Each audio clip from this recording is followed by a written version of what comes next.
नमस्कार दोस्तों, news at 9 में आप सबका स्वागत है। इससे पहले की खबरों की ओर बढ़े, आइए सबसे पहले हेडलाइंस पर नजर डालते हैं। भारत में कार्बन क्रेडिट ट्रेडिंग योजना होगी लॉन्च। डीकार्बनाइजेशन को बढ़ावा देना है इसका मकसद। क्योटो प्रोटोकॉल से मानी जाती है कार्बन ट्रेडिंग की शुरुआत। G20 कल्चर वर्किंग ग्रुप की दूसरी बैठक हुई शुरू। भुवनेश्वर में हो रहा है इसका आयोजन। खजुराहो में हुई थी इसकी पहली बैठक। सांसद संजय राउत के खिलाफ हुआ मामला दर्ज। समाज में कलह पैदा करने का लगा है आरोप। वर्तमान सरकार को बताया था अवैध।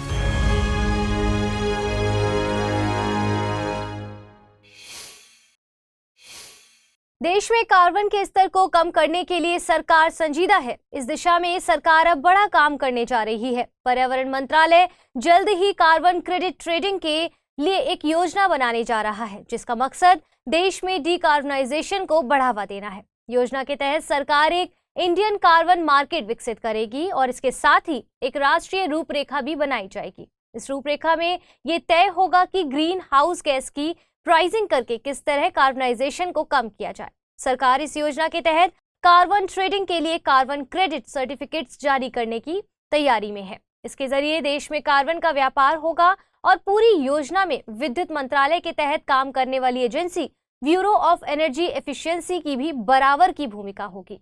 इंडियन कार्बन मार्केट भारत में एक कॉम्पिटिटिव कार्बन मार्केट बनाने में मदद करेगा। ये मार्केट कुछ इस तरह काम करेगा कि कार्बन उत्सर्जन को कम करने वाली कम कीमतों की इनिशिएटिव्स को बढ़ावा मिले। आपको बता दें कि भारत कार्बन ट्रेडिंग की शुरुआत करने वाला पहला देश नहीं है और ना ही इसका कॉन्सेप्ट पहली बार सामने आया है। कार्बन ट्रेडिंग की औपचारिक शुरुआत 1997 के क्योटो प्रोटोकॉल के तहत मानी जाती है, जो कि UNFCCC के तहत एक काफी अहम डॉक्यूमेंट है। कार्बन उत्सर्जन को कम करने के लिए कार्बन ट्रेडिंग एक अहम योजना है। इसके तहत कुछ क्रेडिट सर्टिफिकेट जारी किए जाते हैं और इन क्रेडिट को खरीदने या बेचने की प्रक्रिया को ही कार्बन ट्रेडिंग कहा जाता है। नियमों के तहत किसी भी कंपनी या देश के लिए कार्बन एमिशन की अपर लिमिट तय की जाती है और अगर कोई कंपनी एक साल में इस लिमिट से कम उत्सर्जन करती है तो उसे कार्बन क्रेडिट दिया जाता है। इस कार्बन क्रेडिट को वह कंपनी किसी दूसरी कंपनी को बेच सकती है। आपको बता दें कि भारत में कार्बन मार्केट को स्टेब्लिश करने के लिए संसद ने पिछले ही साल ऊर्जा संरक्षण अधिनियम बनाया था। उधर G20 कल्चर वर्किंग ग्रुप की दूसरी बैठक शुरू हुई है। ये बैठक ओडिशा के भुवनेश्वर में 14 से लेकर 17 मई तक चलेगी। बैठक में G20 सदस्य देशों के अलावा अतिथि देशों और कई वैश्विक संगठनों के प्रतिनिधि भी हिस्सा ले रहे हैं। बैठक का मुख्य फोकस कल्चर एक्सचेंज प्रोग्राम्स, साझा विरासत, संरक्षण परियोजनाओं और क्रॉस कल्चरल डायलॉग्स जैसी सहयोगी पहलों पर केंद्रित है। ये पहल संबंधों को मजबूत कर सकती है, साथ ही अधिक लचीला और परस्पर जुड़े समुदायों का निर्माण भी कर सकती है। बैठक के तहत सांस्कृतिक स्थलों को आर्थिक गतिविधियों से जोड़े जाने पर भी बल दिया गया है। साथ ही स्थानीय लोगों के रोजगार के अवसरों को बढ़ाने के लिए ऐसे स्थानों पर पर्यटन के विकास किए जाने पर भी जोर दिया गया है। आपको बता दें कि कल्चर वर्किंग ग्रुप की बैठकें मुख्य रूप से कल्चरल ट्रैक के तहत अपनाए गए 4 प्राथमिकताओं वाले एरियाज पर केंद्रित है। तो ये 4 एरिया कौन से हैं? सांस्कृतिक संपदा का संरक्षण और बहाली, सांस्कृतिक व रचनात्मक कारोबारों के साथ रचनात्मक अर्थव्यवस्था को बढ़ावा देना, सतत भविष्य के लिए सजीव विरासत का इस्तेमाल करना और संस्कृति की सुरक्षा और विकास के लिए डिजिटल तकनीकों का फायदा उठाना। इन एरियाज को कल्चर वर्किंग ग्रुप की पहली बैठक में अपनाया गया था। पहली बैठक का आयोजन मध्य प्रदेश के खजुराहो में किया गया था। कल्चर वर्किंग ग्रुप G20 के सदस्य देशों के साथ साथ अतिथि देशों और वैश्विक संगठनों के प्रतिनिधियों के साथ मिलकर काम कर रहा है। इसके तहत विचार विमर्श की एक समावेशी प्रक्रिया को अपनाया गया है। इन विचार विमर्शों का मकसद सहयोग के अहम क्षेत्रों की पहचान करना है। इसके अलावा सतत विकास के लिए जरूरी सिफारिशों और तौर तरीकों को भी विकसित करना है। आइए आप सभी के लिए जरूरी सूचना, study IQ IAS Hindi team Hindi माध्यम में 5वां लाइव फाउंडेशन बैच लेकर आ चुकी है। 11 मई यानी कि शाम को 6 बजे से इस बैच की शुरुआत हो चुकी है। 20 मई इस कोर्स में एडमिशन लेने की अंतिम तारीख है। इस कोर्स में प्रतिदिन 2.5 से 3 घंटे की नियमित कक्षाओं के अलावा हस्तलिखित नोट्स, PDF और मुख्य परीक्षा हेतु उत्तर लेखन कार्यक्रम सहित अन्य बहुत से उपयोगी फीचर्स आपको प्राप्त हो सकेंगे। इस कोर्स में डिस्काउंट हासिल करने के लिए आपको अमृत लाइव कोड का इस्तेमाल करना होगा। इससे ये कोर्स आपको केवल 18,999 रुपए में हासिल हो सकेगा। कोर्स के संबंध में और अधिक जानकारी के लिए डिस्क्रिप्शन बॉक्स में दिए गए लिंक को क्लिक कर प्राप्त कर सकते हैं। आइए खबरों की ओर बढ़ते हैं। महाराष्ट्र से लोकसभा सांसद संजय राउत के खिलाफ महाराष्ट्र पुलिस ने नासिक में मामला दर्ज किया है। मामला आईपीसी यानी भारतीय दंड संहिता 1860 की धारा 505 के क्लॉज 1 के बी के तहत दर्ज किया गया है।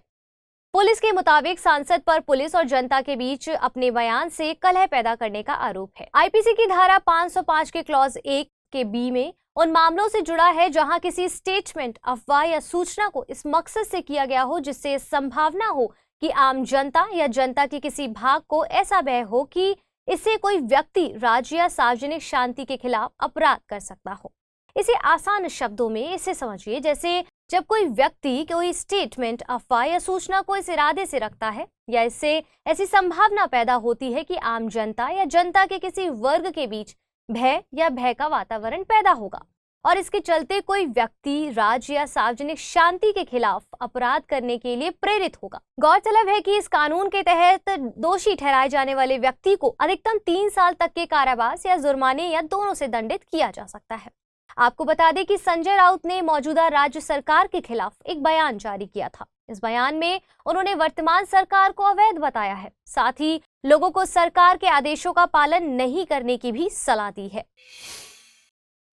उधर आंध्र प्रदेश के 8 नवनिर्वाचित एमएलसीज ने अपना कार्यभार संभाला। विधान परिषद के अध्यक्ष के मोशेनु राजू ने उन्हें पद की शपथ दिलाई। संविधान का अनुच्छेद 169 राज्यों में विधानसभा के अलावा एक विधान परिषद का भी प्रावधान करता है। हालांकि राज्यों के लिए इसका गठन करना जरूरी नहीं है। इसके गठन का अधिकार संसद के पास होता है। संसद एक विधान परिषद को जहां यह पहले से मौजूद है उसका विघटन कर सकती है और जहां यह पहले से मौजूद नहीं है इसका गठन कर सकती है, मगर इसके लिए जरूरी है कि संबंधित राज्य की विधानसभा इस संबंध में प्रस्ताव पारित करे। इस तरह के किसी प्रस्ताव का राज्य विधानसभा द्वारा विशेष बहुमत से पारित होना जरूरी है। विशेष बहुमत का मतलब विधानसभा के लिए निर्वाचित कुल सदस्यों का बहुमत और विधानसभा में उपस्थित व मतदान करने वाले सदस्यों के कम से कम 2/3 सदस्यों के बहुमत से होता है।